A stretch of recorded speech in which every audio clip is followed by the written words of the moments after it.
ربنا فاغفر لنا ذنوبنا وكفر عنا سيئاتنا وتوفنا مع الأبرار মতিগঞ্জের ভাইরা আল্লাহ রাব্বুল আলামিন এই সময় দুনিয়ার আসমানের মধ্যে এসে ডাকতে থাকেন, আলা হাল মিন মুস্তাগফিরিন ফাগফির লাহু, হে আমার বান্দারা কারা গুনাহ করছো আমার কাছে তওবা করো, আমি তোমাদের তওবা মাফ গ্রহণ করব, আমি তোমাদের গুনাহ মাফ করে দিব।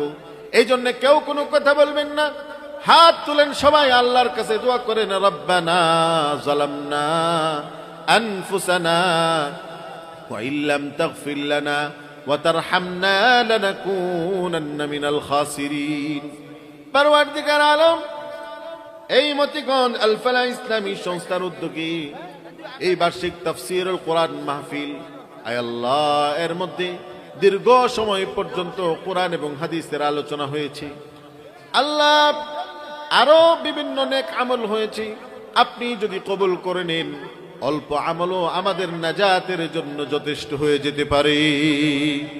পরওয়ারদিগার আলম, আয় আল্লাহ, মেহেরবানি করিয়া আমাদের এই তাফসীরুল কোরআন মাহফিলকে আপনি কবুল এবং মঞ্জুর করে নিন। এই তাফসীরুল কোরআন মাহফিলকে উপলক্ষ করে আরো যা কিছু নেক আমল হয়েছে, কোরআন তেলাওয়াত হয়েছে, কোরআনের খতম হয়েছে, আয় আল্লাহ, সূরা ফাতিহা, সূরা ইখলাসের তেলাওয়াত হয়েছে, হাদিস শরীফ পাঠ করা হয়েছে, আয় আল্লাহ, মুসল্লিদেরকে ইকরামের ব্যবস্থা করা হয়েছে। আল্লাহ, এই সমস্ত নেক আমলগুলিকে আপনি শুদ্ধের মানে কবুল করে নেন। এইগুলির সওয়াবকে লক্ষ কোটি গুণ বাড়ায়া আমাদের সকলের পক্ষ থেকে বিশ্বনবী আকায়ে নামদার তাজদারে মদিনা জিগর গোশে আমিনা জনাবে মুহাম্মদুর রাসূলুল্লাহ সাল্লাল্লাহু আলাইহি ওয়াসাল্লামের রওজা শরীফে হাদিয়া হিসেবে পৌঁছায় দেন।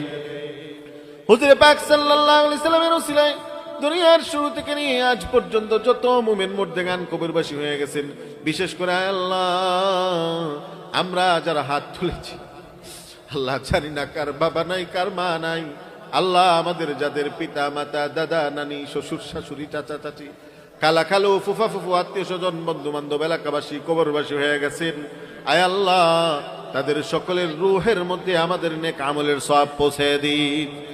পরওয়ারদিগার আলম, আয় আল্লাহ, আর দুনিয়ার আনাচে কানাচে যত কবরস্থানের মধ্যে যারা যারা শুয়ে আছেন, বিশেষ করে আমাদের আকাবিরিন বুজুর্গানে দিন, আয় আল্লাহ যারা দুনিয়ার থেকে বিদায় নিয়ে গেছেন, আয় আল্লাহ আজকেও আমার কয়েকজন আত্মীয় স্বজন দুনিয়ার থেকে বিদায় নিয়ে গেছেন, আল্লাহ তাদের সকলের রূহের মধ্যে আমাদের নেক আমলের সওয়াব পৌঁছে দিন।